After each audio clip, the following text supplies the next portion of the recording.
It was a regular Tuesday morning in our little neighborhood in Georgia. The sun was just beginning to climb over the horizon, casting its warm glow across the modest homes lined up on our street. The air was crisp, like fresh laundry hanging on a line, and you could hear the occasional dog bark or the hum of an old lawnmower starting up, signaling that another day had begun.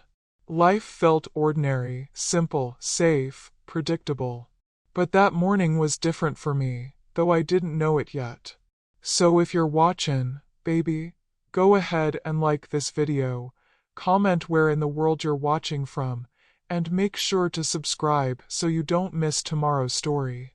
'Cause this ain't just my story, it's the story of too many women who had to smile through the silence.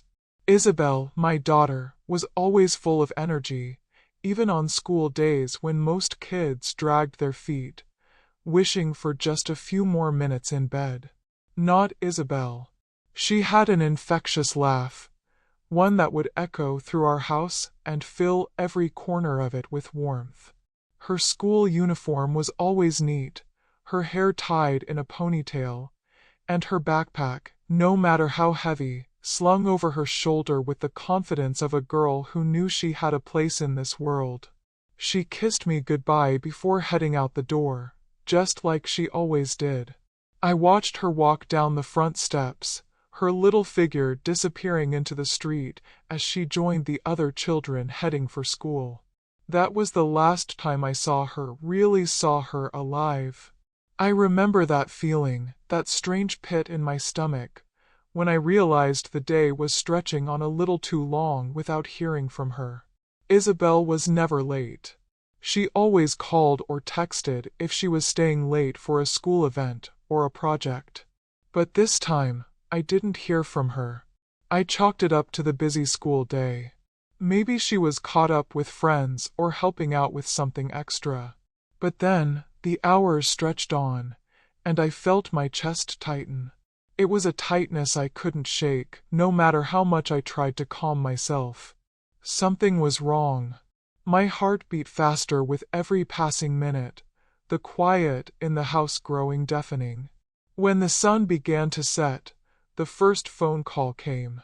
It was from her school, nothing too alarming, just a reminder that Isabel hadn't picked up her homework from the lost and found. A small thing, a harmless thing. But the words, "We haven't seen her for the last few hours," were enough to push me into a state I can't describe. I remember dialing her best friend's number, no answer. Then I started calling the parents of other kids in her class, but there was no word of Isabel. My mind was racing, trying to piece together fragments of the day. I could feel a growing panic settling over me, suffocating me, as the minutes turned into hours. I wasn't sure when I stopped calling, when I finally just grabbed my coat and ran out of the house. The neighborhood was dark now. The streetlights cast a faint glow across the asphalt, but it felt like the light was barely hanging on. I don't even remember how I got to the alley behind the old shed. But there I was, barefoot on the cold pavement, my heart thumping in my chest. Isabel. Isabel. I called out, my voice cracking, but I couldn't hear a thing. The houses around me seemed to sleep through my panic, my desperation. They stood still and silent, indifferent to the terror I felt in my gut. I should have stopped to think. I should have gone to the police, called more people. But I couldn't. Not then. A tiny, flickering light from my flashlight illuminated the path, but it wasn't enough to fight the darkness. The silence seemed to stretch on forever as I continued to call her name, until, finally, someone pointed to the old shed. I ran. My legs felt like lead, my breath shallow and ragged. When I reached the shed, the sight that greeted me was something I can still feel pressing against my chest today. Isabel lay there, motionless, her school uniform torn and soiled with mud and dried blood. Her small body was crumpled on the cold earth, her face pale, her eyes wide open but empty, as though she was staring into a void no one could reach. I fell to my knees beside her, my hands trembling as I cradled her body. She was breathing, just barely, a soft, shallow rise and fall of her chest. But those eyes, they didn't recognize me. There was no spark, no joy, no love in them. Just an empty abyss that I couldn't pull her out of. I felt the cry rise in my throat before it burst out of me. But it wasn't just a cry for my daughter. It was a cry for the mother I had been, the mother I lost the moment I saw Isabel's broken body. And in that instant, I felt something shift in me. A coldness that had been simmering inside of me broke free, like a dam bursting open. The warmth I once had, the softness that made me the mother everyone knew, began to fade. I wasn't just a mother anymore. I wasn't the same person who had kissed Isabel goodbye that morning. I stood up slowly, my eyes never leaving Isabel's still form. Something dark, something deep, began to grow in me. A promise. A vow. I was going to make them pay. It wasn't about vengeance. It wasn't about justice. It was about protecting what was left of my creation. The world had failed Isabel. It had failed me. But I wasn't going to let it fail us any longer. Not when I still had breath in my body. Before I knew it, the sirens arrived, but I couldn't hear them. I couldn't hear anything except the silence in my heart, the echo of the world that had fallen away. The road ahead would be long. It would be filled with dark corners and even darker choices. But I knew deep down that there was no turning back. This was just the beginning.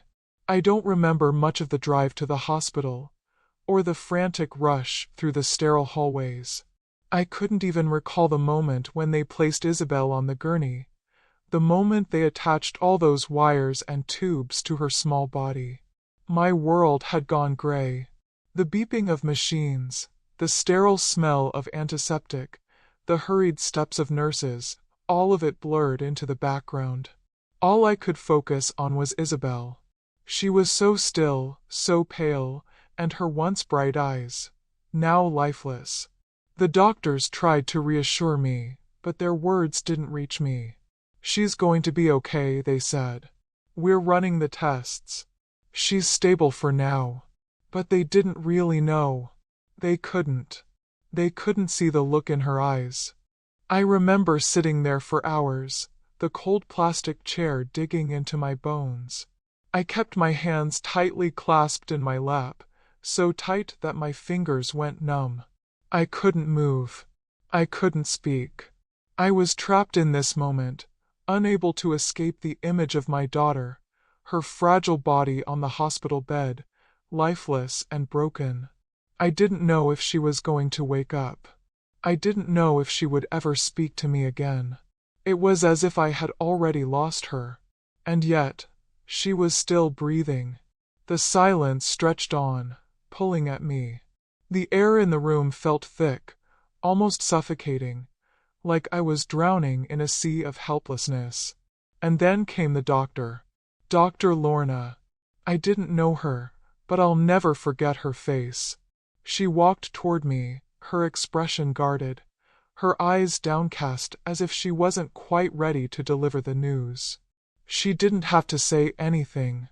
The tightness in her lips, the way she hesitated, told me everything. "Mrs. Lawson," she began, her voice so soft, I had to strain to hear her. "Isabel has been through an unimaginable trauma. She was assaulted.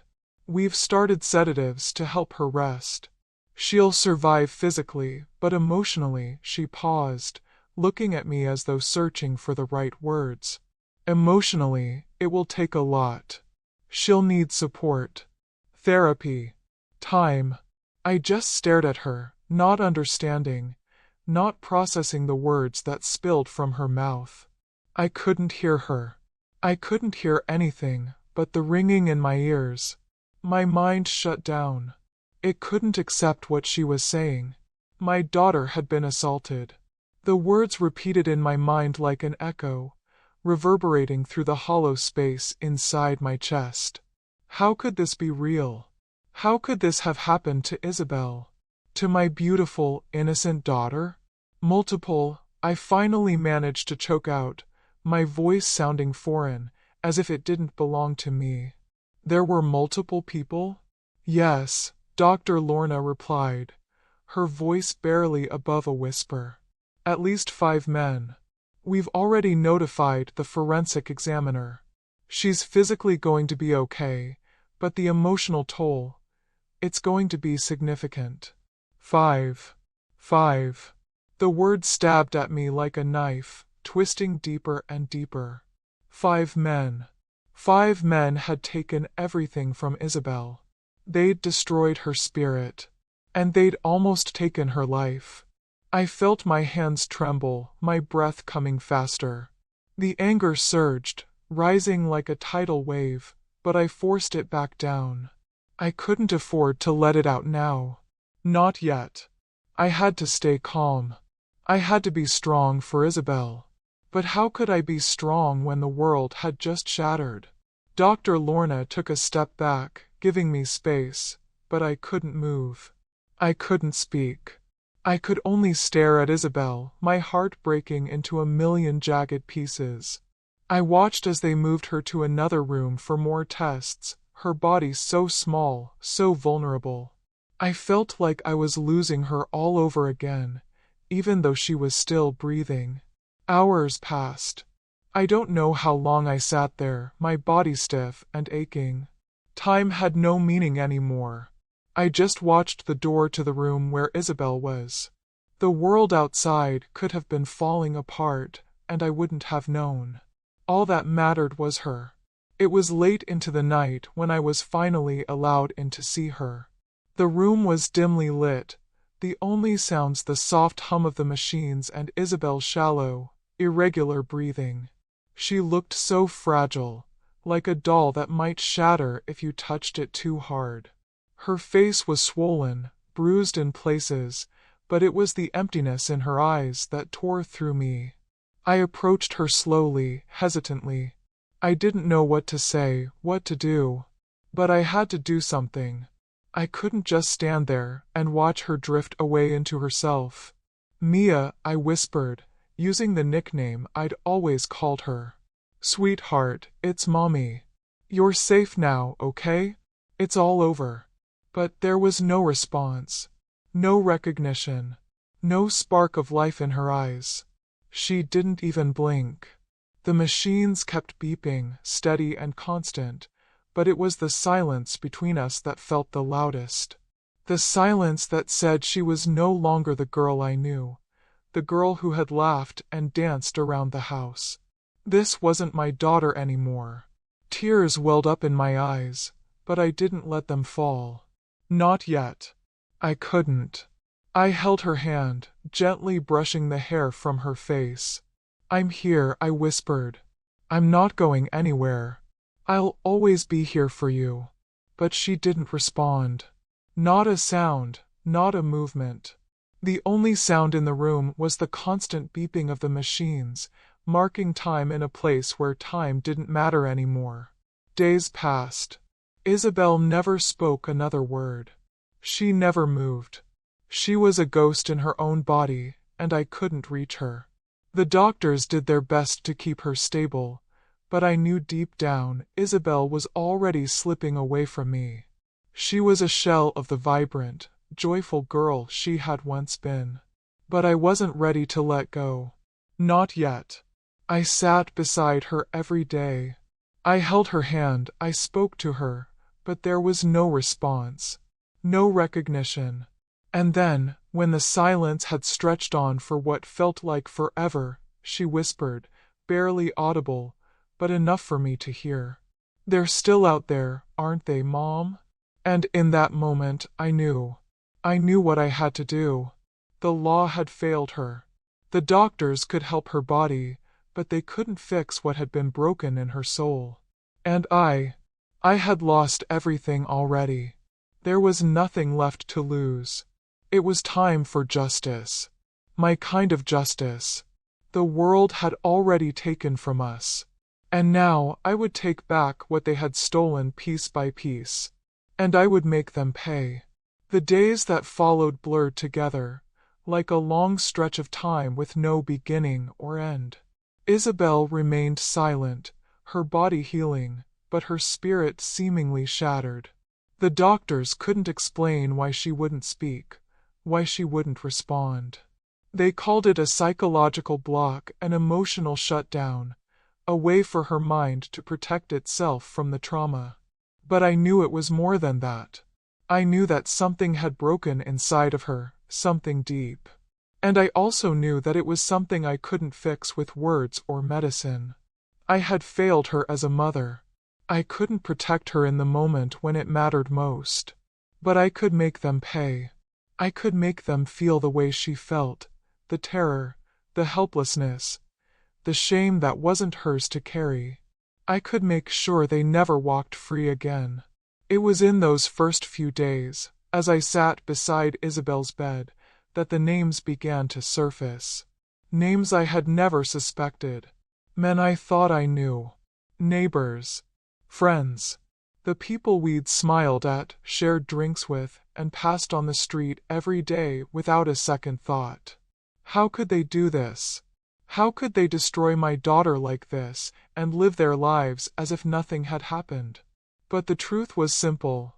They had done it. And they had to pay. I didn't ask Isabel to tell me what happened. She couldn't. The doctors had sedated her, given her the necessary medications, but the emotional damage was beyond repair in the moment. They said it would take years for her to speak again, to heal, if she ever did. But that didn't matter. What mattered was that she had whispered their names to me, names that now burned into my mind like a brand. Walter, Caleb, Frank, Stephen, Jackson. I still remember the night Isabel had whispered the names to me. She was barely awake, her eyes fluttering as she tried to speak through a haze of sedatives. I had leaned in close, desperate to hear something from her, desperate for a sign that she was still in there somewhere, somewhere deep beneath the shell of her body. And then, in a voice so soft, so faint, she spoke. The words fell from her lips like a prayer, a confession that I wasn't ready to hear, yet somehow I needed to. Walter, she said, her voice trembling. Caleb, Frank, Stephen, Jackson.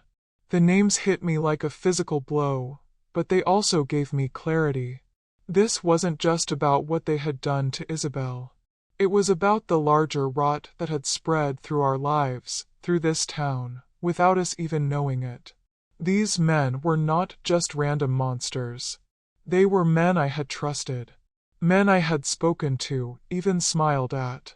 They were part of the community, wearing their masks of respectability every day while carrying out their crimes in the shadows.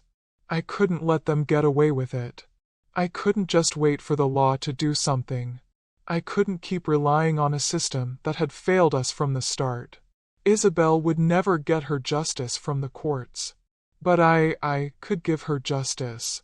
I could make sure that every last one of them felt the weight of what they had done. The first step was to learn everything about them. Every detail. Their routines, their habits, the places they went, the people they interacted with. I had to know them better than they knew themselves. I started small, asking around, subtly questioning neighbors. I'd listen in on conversations at the market, hear whispers of the things people didn't want to say out loud. I watched them, followed them. Every movement, every glance. There was no place for doubt anymore. These were not the men I thought I knew. They were monsters hiding behind their respectable facades. Walter, the butcher. A large man with thick hands and a gruff voice.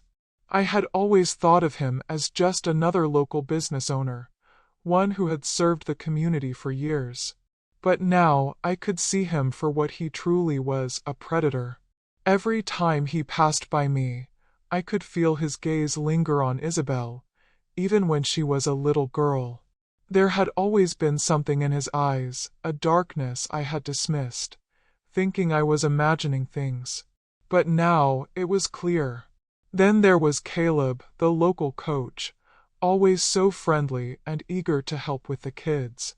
But beneath that charm, I could see the arrogance.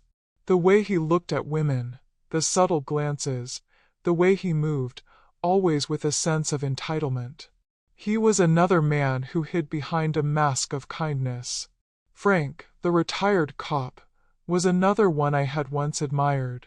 He was a friend of the family, a man with authority, someone who had served our community for years. But Isabel's words had shattered the image I had built of him. He was the worst of them all, the one who had shown the most cruelty, the one who had hurt her physically and emotionally. He thought he was untouchable, just like the others.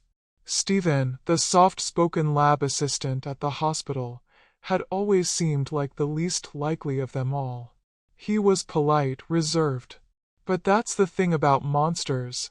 They wear the face of someone you trust, someone you wouldn't suspect in a million years. He had been the one to aid in the physical damage, the one who helped keep Isabel silent when she wanted to scream. And then there was Jackson, the worst of them all, the one who thought he was above it all. He came from a wealthy family with political ties. He had power. He had privilege. He was used to getting away with everything. But he wouldn't get away with this. Not this time. Not on my watch. I knew what I had to do. I had no other choice. In the days that followed, I gathered information like a soldier preparing for battle. I watched them closely, tracking their every move. I learned their habits, their schedules, their weaknesses. I was like a shadow, always present, always silent. I took notes. I planned. I studied them until I knew them better than they knew themselves. I didn't tell anyone what I was planning. Not even Isabel. She was too broken. She didn't need to carry this burden with me. This was mine to bear. The time for waiting was over. The time for justice had come. Each of these men would pay. One by one. The night felt different. There was a sharpness in the air, a sense of inevitability, as if everything I'd been working toward was finally converging. I had watched them long enough. I knew their routines. I knew where they went, when they went, how they walked, and where they lingered. And now it was time for the first one to fall. Walter was the butcher, and he was the first on my list. The man who had spent his life carving meat, cutting and slashing, thinking he could hide behind his apron, behind the walls of his shop. But Walter wasn't just a butcher. He was a monster disguised as a businessman, a man whose hands had caused irreparable harm to my daughter.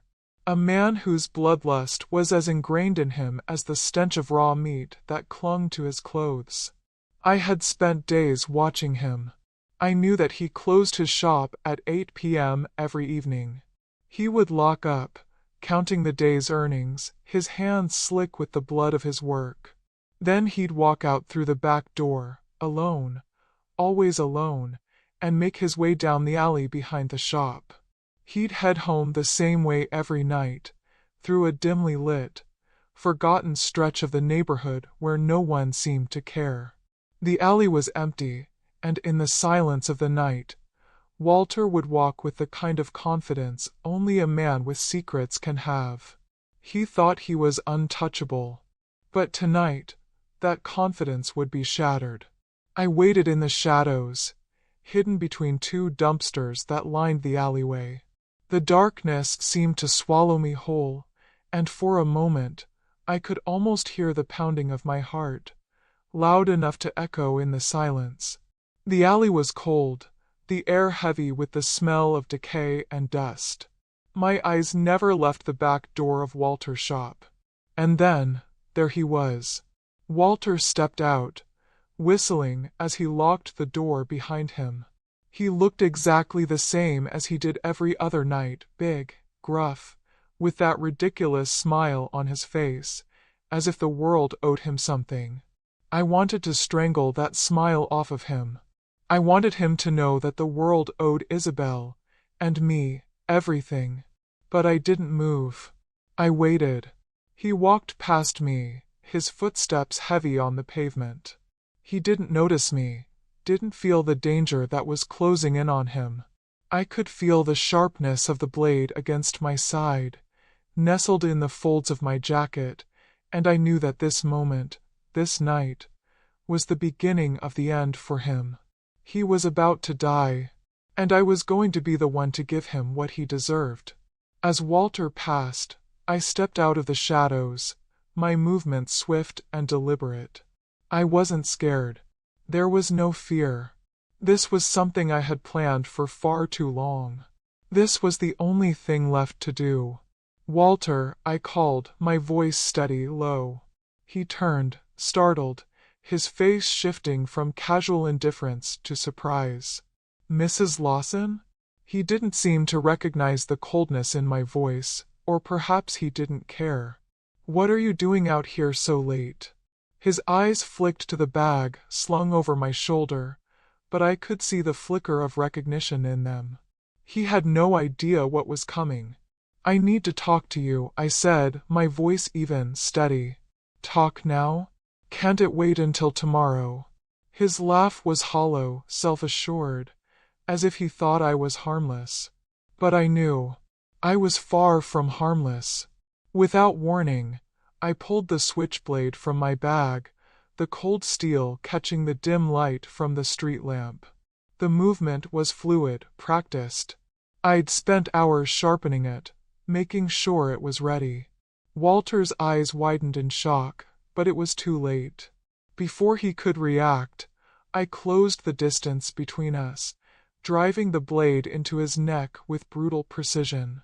Blood erupted from the wound, dark and thick, spraying across his shirt. Walter's hands shot up to his throat, but it was already too late. His breath came in desperate, gurgling gasps. His eyes were wide, filled with confusion, but there was no mercy in me. This was for Isabel, for everything they had taken from her. I twisted the knife, and Walter crumpled to his knees, his body jerking as he fell, the blood pooling beneath him.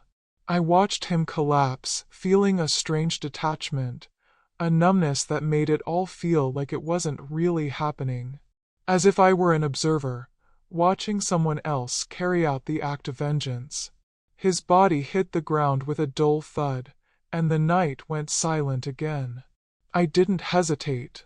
I wiped the blade clean with a cloth I pulled from my pocket and slid it back into the bag. My movements were calm, measured. The rage inside me had already been spent, burned away in those few moments. I had done it. I had made him pay. I stood there for a moment, looking at his lifeless form, and then, without another glance, I turned and walked away. I didn't run. There was no need to. No one had seen me. No one had heard me. I had done what I needed to do. The streets were empty as I made my way home. The houses were dark, the neighborhood asleep. It felt almost too quiet, as if the world hadn't yet caught up to the fact that one of its monsters had been taken out of circulation.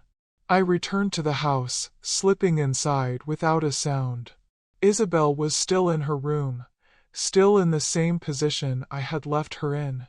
But now I can breathe a little easier. One of them was gone, and there would be no more of those men walking free.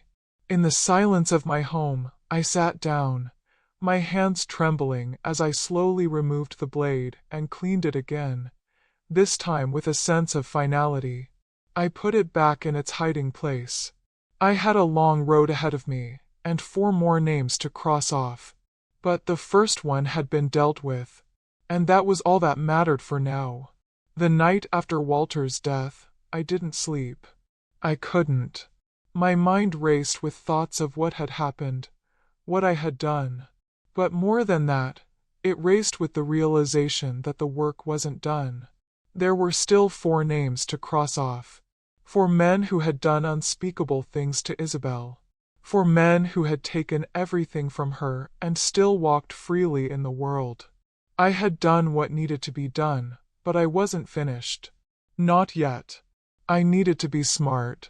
Methodical. No one could know what I was doing, not even Isabel. The doctors had told me she wouldn't speak for months, maybe longer, and I didn't want her to feel the weight of this. This wasn't her battle anymore. It was mine. I couldn't let her see the darkness I was about to unleash. I couldn't let her carry the burden of what I had to do. Caleb was next. Caleb, the Little League coach, the friendly face everyone trusted. He was always so kind to the kids, so charismatic, so full of charm. But charm only masked the ugly truth. Caleb was a predator. I knew it the moment Isabel whispered his name. His smile wasn't a friendly gesture. It was a mark of ownership. He had thought he could get away with it. He had thought he could hurt my daughter and still be seen as the hero in everyone's eyes. But no one saw the monster behind the charm. No one saw the predator who smiled too much, who lingered just a little too long. I began watching him almost immediately after I crossed Walter off the list. Caleb had a predictable routine. Every day, he took a lunch break at noon, sitting on the rooftop of the local hardware store, smoking a cigarette and staring at the horizon like some tortured poet. The image of him up there, so high above everyone else, looking down as if he was better than the rest of us, made my blood boil. He was untouchable, that's how he saw himself. He was above the consequences of his actions. But he wasn't untouchable to me. The plan was simple. I wasn't going to confront him in some dramatic, public way. No, I needed him to believe this was just another friendly gesture. I needed him to think he was still the good guy. So, I started by making contact, just a casual conversation, nothing suspicious. I had heard from neighbors that his grandmother, Miss Helen, was a sweet old lady who lived just down the block. I didn't know her well, but I knew that Caleb was close to her. That's where I'd start. I pretended to be the friendly neighbor who had just moved in. I told him I remembered his grandmother from when I was younger and wanted to catch up. He was polite, of course, and flattered that I'd remembered her. He smiled like he always did, the same grin that had once made him seem so harmless.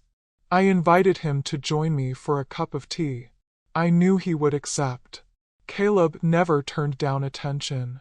And just like that, I had him. The day I met him for tea, I wore my calmest expression, but inside, I felt the cold, patient clarity of a woman with a purpose. I had a plan, and nothing was going to stop me. We sat down on the small patio outside my house, the warm afternoon sun beating down on us. He lit his cigarette and took a deep drag, exhaling slowly.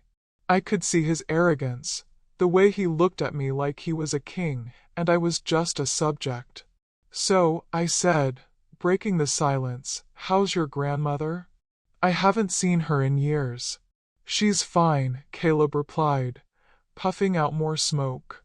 "You know, she still makes the best apple pie in town.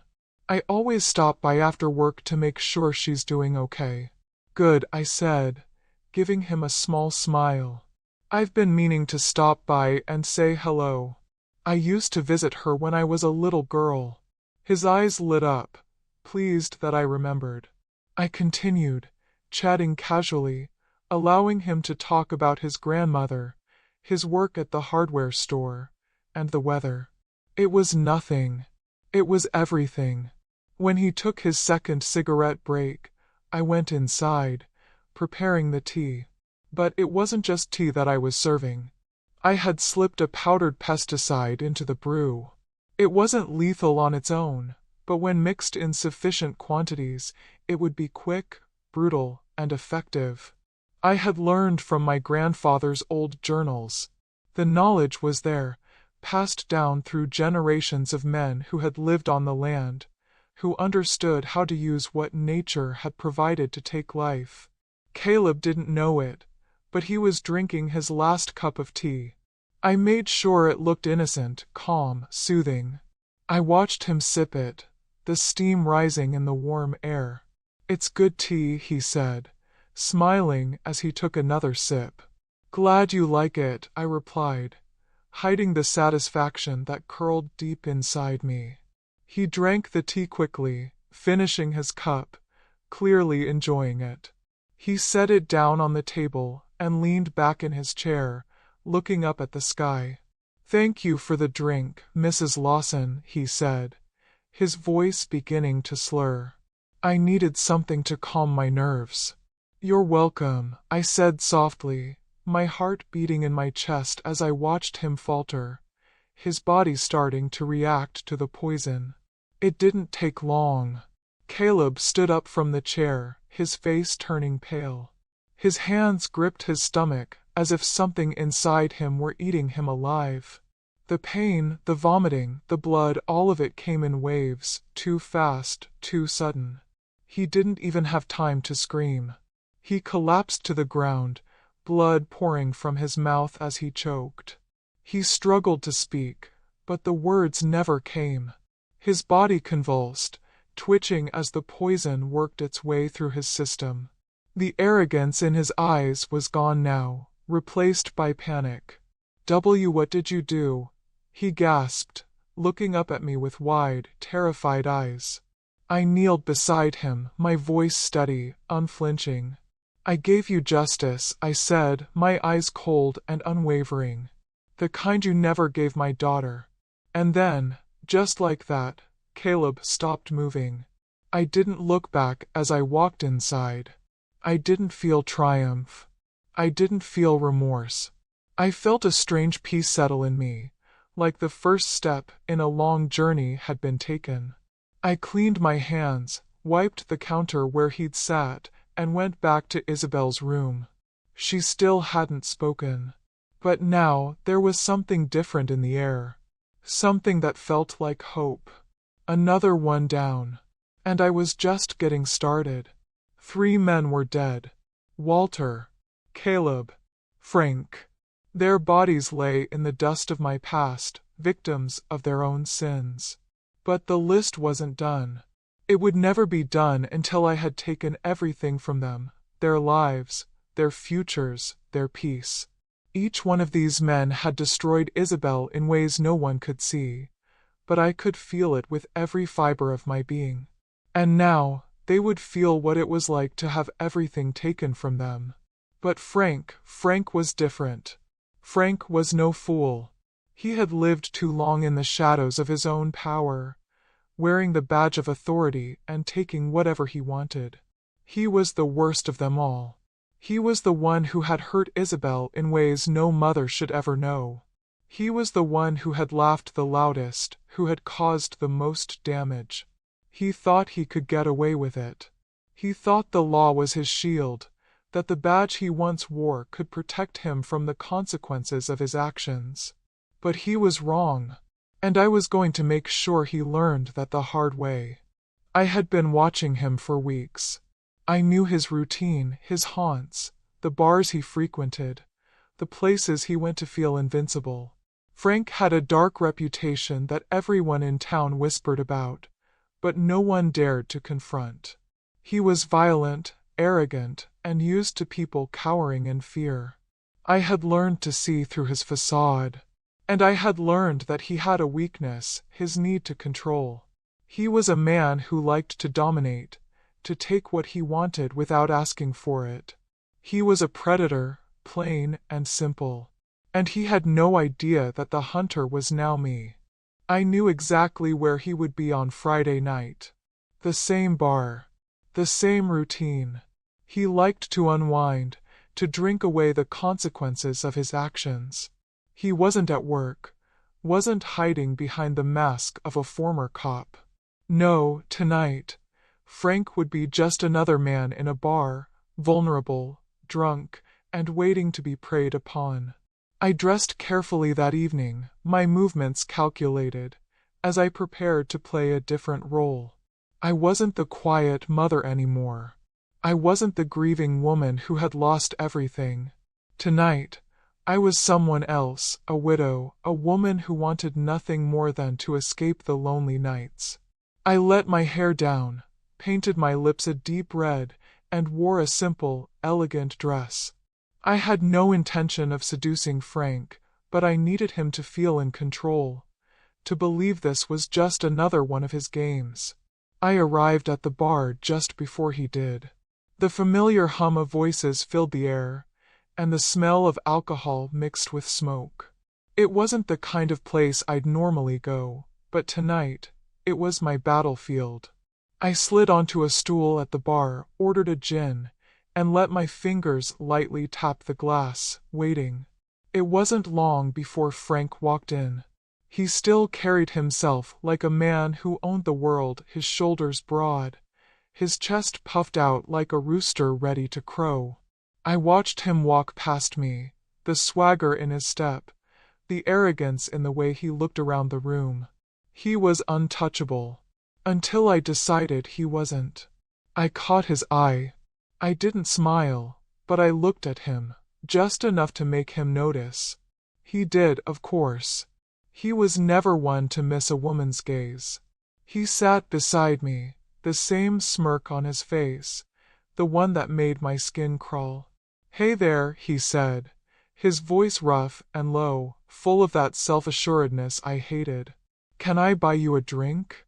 I turned slowly to face him, my eyes meeting him with a mixture of interest and mystery. "I'd like that," I said softly. "It's been a long week." "Long week, huh?" He leaned closer, clearly intrigued. "Well, you've come to the right place." I smiled at him, letting him take the bait. We spent the next few minutes exchanging pleasantries, his eyes never leaving me. I could see the wheels turning in his head, the way his gaze flicked down to my lips, to my neck, to the curve of my dress. He was already picturing what he'd do next, but he had no idea who he was dealing with. After a few more drinks, I let him lead the way. He didn't hesitate, he was a man used to getting what he wanted. We left the bar, and as we walked down the dimly lit street, I could hear the sound of his boots hitting the pavement, steady and certain. When we reached the cheap motel, I let him go through his usual routine. He was so predictable. He ordered a beer, put on music, stripped off his shirt, as he always did. I let him think he was in control, that this was just another night for him, another conquest. But inside, I was already calculating the next move. I sat on the bed, crossing my legs, watching him like a hawk. He turned his back for a moment, and that was when I made my move. I had been prepared for this. He wouldn't even see it coming. "Do you like games?" I asked, my voice low, seductive. He laughed. "I love them," he said, thinking this was just a flirtatious exchange. But it wasn't. I pulled out the zip ties I had hidden in my bag. His expression shifted. Just a little confusion, perhaps. But by the time he could react, I had him. "Turn over," I told him softly, my voice calm and steady. He did, not suspecting a thing. He thought this was still part of the fantasy, part of the seduction. He never imagined what was about to happen. I secured his hands to the headboard with the zip ties, tight enough that he couldn't break free. The plastic bit into his skin, but it didn't matter. His mind was still lost in the illusion that he was in control. Then I reached into my bag and pulled out the switchblade. He froze when he saw it. His eyes widened, and for the first time, he was afraid. He wasn't in charge anymore. What are you doing?" he asked, his voice shaky. "Counting the wounds," I said coldly. "One for every tear Isabel shed." And just like that, I drove the blade into his stomach. Frank screamed, his body jerking beneath me, but I didn't stop. Every wound was an answer, a reprisal for the pain he had caused.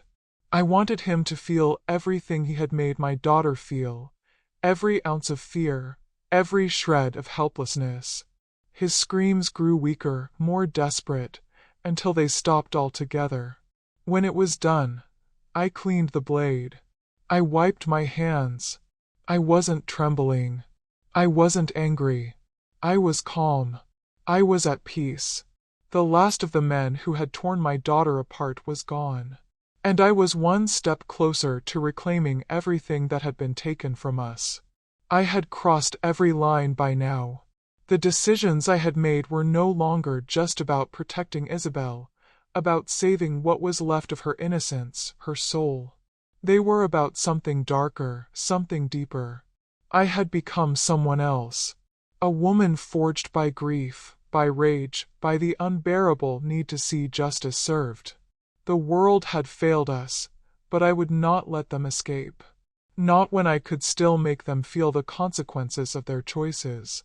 The last two men, Stephen and Jackson, were the final pieces of this puzzle. The last obstacles between me and the resolution I had been chasing for so long. But unlike the others, they were more dangerous. Their power, their influence, gave them a shield. They had learned how to blend in with the community, to hide behind their positions. They had assumed that nothing would ever touch them. But tonight, I was going to prove them wrong. Stephen worked at the hospital. He was always the polite, kind-hearted lab assistant, the man with the soft voice who made you feel like he was genuinely there to help. He was so unassuming that no one ever looked twice at him. No one suspected the monster beneath the facade. He had been the one who helped keep Isabel silent, who helped conceal her suffering under the guise of kindness. He was the first one to show up when she was brought in, pretending to offer help while knowing full well what had been done to her. I had watched him for weeks. He always walked alone, never in a rush, always in control, as though he had all the time in the world. He would leave the hospital after his shift and take the city bus home, his routine predictable, almost comforting. He wasn't like the others, he didn't take unnecessary risks. He thought he was safe. He thought no one was watching. But I was watching, and I knew exactly when and where to strike. The plan was simple. I needed to get close to him without raising suspicion. I couldn't afford to let him know what I was planning.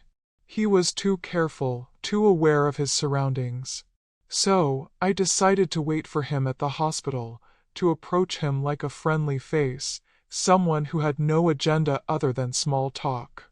I went in the next Wednesday, carrying a small bag filled with everything I needed, nothing flashy, nothing suspicious. I told the front desk I was visiting an elderly patient, using a name I'd pulled out of thin air. I could see the receptionist eyeing me warily, but I smiled, nodding, and continued on my way. No one paid me any real attention. No one saw me for what I was, a woman on a mission. I found Stephen in the cafeteria, just as I had expected. He sat at a table near the window, sipping his coffee, the steam rising in the cold air. He looked just like the innocent man he wanted everyone to believe he was. I approached him casually, offering a warm smile. "Excuse me, Stephen," I said, my voice soft and friendly. "I think I dropped my bus pass under your table. Could you help me look for it?" He stood up immediately, his smile polite and unassuming. "Of course, let me help." I let him kneel down to search, and as soon as he turned his head, I took the opportunity to slip the contents of the small packet into his coffee. He didn't see it. He didn't even notice as the fine white powder dissolved into the hot liquid. It wasn't just sugar. It wasn't a harmless substance. It was poison, and it would act quickly. I sat back down, watching as Stephen returned to his seat, oblivious. He picked up the coffee, took a sip, and smiled, content. He wasn't the type of man to rush. His actions were always slow, deliberate. He drank deeply, savoring the warmth. I didn't speak. I didn't need to. The poison was working. Slowly, almost imperceptibly at first, but then more rapidly. Stephen began to squirm in his chair, his face draining of color. He looked around, confused, his hand moving to his throat as if trying to push away an invisible force. His breathing became labored, erratic. He reached for his stomach, but it was already too late. The toxin was spreading through his bloodstream, its effects undeniable. His body collapsed onto the table, his coffee spilling over as his hands curled into fists. I stood up, my heart racing in my chest, but I stayed calm. There was no panic, no hesitation. This was justice. This was the final piece falling into place. I watched him for a moment, seeing the panic in his eyes, the recognition that death was coming for him. And I could almost hear Isabel's voice in the back of my mind. This was for her. Every drop of poison, every breath he took was another act of restitution for what he had done to her. He was dead within minutes, his body twitching in the final throes of death. I didn't even flinch. I walked away, my steps deliberate, my expression neutral. No one saw me. No one even knew what had happened. Now, it was time for Jackson. Jackson had been the hardest to plan for. He was different. He wasn't like the others. He was young, arrogant, and had a sense of invincibility that the others hadn't. He was the son of a local politician, a man with power and resources. He had everything he could ever want, and he thought it would always protect him. But Jackson didn't realize that there was one thing he could never outrun: me. Jackson's biggest weakness was his ego. He thought he could outrun anything, anyone. And I knew exactly how to get to him.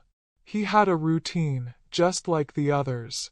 Every Sunday morning, he ran through the park near his house, thinking he was untouchable, thinking no one would ever dare to cross him. I waited in the park, hidden behind a thick tree at the secluded part of the path. I knew his route, I knew the exact time he would pass. My heart was steady, my mind focused on the task at hand. He had no idea what was about to happen. When I saw him approach, running at his usual pace, his head down, his mind on nothing but his own arrogance, I stepped out of the shadows. He didn't see me coming. Before he could even register what was happening, I was on him. I shoved him to the ground, using all the force I could muster. He struggled, but I had the syringe ready. I pressed it into his neck before he could fight back, the sedative coursing through his veins in an instant. "What the hell are you doing?" he gasped, his voice panicked, but the words were slurring as the sedative took hold. "You remember Isabel, don't you?" I whispered to him, my voice cold. His eyes went wide. The fear was clear now. He recognized me. "You're going to pay for what you did," I told him, my words low, steady. He tried to fight me, but it was too late. His limbs grew heavier with each passing second. His body slumped, and I dragged him along the path to the very place where Isabel had been left to die, where her innocence was stolen. The vacant lot. The same place where I had lost everything. I tied him to a post, just as they had done to her. I wanted him to see everything, the place where she had been broken. "Look at it carefully," I said, my voice quiet. "This was the last thing she saw before you took everything from her." Jackson cried out, struggling in vain to free himself. But there was no escape. He was already dead. I knelt down, drawing the switchblade. The blade gleamed in the early morning light. For every night she couldn't sleep, for every tear she shed, This is for you." I plunged the knife into his chest, and he screamed. But no one heard him. No one would ever hear him again. When it was done, I wiped the blade clean, placed it back in my bag, and disappeared into the trees. I didn't look back. The final name was gone. The list was complete. But even as I walked away from that lot, from the last piece of my vengeance, I couldn't help but wonder, would this peace last? Or was I simply walking away from one kind of torment to step into another? I didn't know. But for the first time in years, I felt something I hadn't felt in a long time. I felt free. I've spent a lifetime watching the seasons change, feeling the wind shift, and letting the silence speak its truths. It's strange, you know? How time passes, how it changes us in ways we can't always see until we look back. When we're young, we rush through life, thinking there's always more time, always something just ahead. But then we get older, and time, it has a way of slowing down, of reminding us that the things we've carried with us, they don't just disappear. They settle in, deep into our bones, and we learn to live with them. I never thought I'd tell this story. Not like this.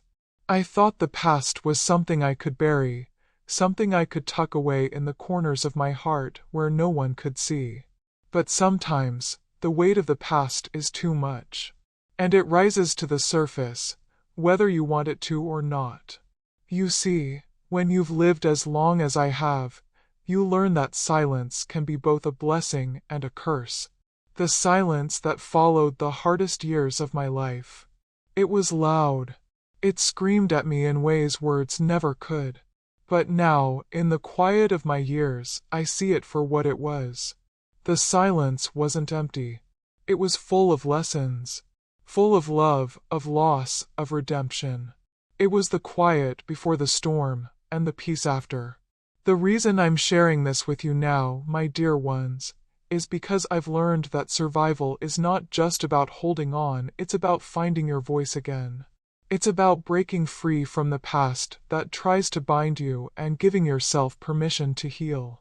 I tell you this not just for me, but for every soul that's suffered in silence. You are not alone. There is light even in the darkest of times. The storms will pass, the wounds will heal, and the scars, well, they'll remind you of your strength. If you're listening to this, if my story has found its way into your heart, I hope you know one thing. You have the power to rewrite your story. You are not defined by the pain, by the things that were done to you. You are defined by the strength it takes to rise again. The legacy we leave is not in the things we accumulate or the years we live, but in the love we give and the grace we find within ourselves. I've found my peace now. I hope you find yours too. And before I say goodbye, I ask just one thing. If this story has touched you, if you've found something here that resonates, please share it. Leave a comment. Like. Subscribe. Let others hear these words, because we all need a little light in the darkness. We all need to know we are not alone. Thank you for sitting with me. Thank you for listening. My name, well, it's not important anymore. What matters is that I've lived, and I've loved. And now, I'm ready for what comes next. Until we meet again, my friends. And remember, when the world feels heavy, there is always room for rebirth. In the end, we are all just stories waiting to be told. Be kind to yourself and keep telling yours.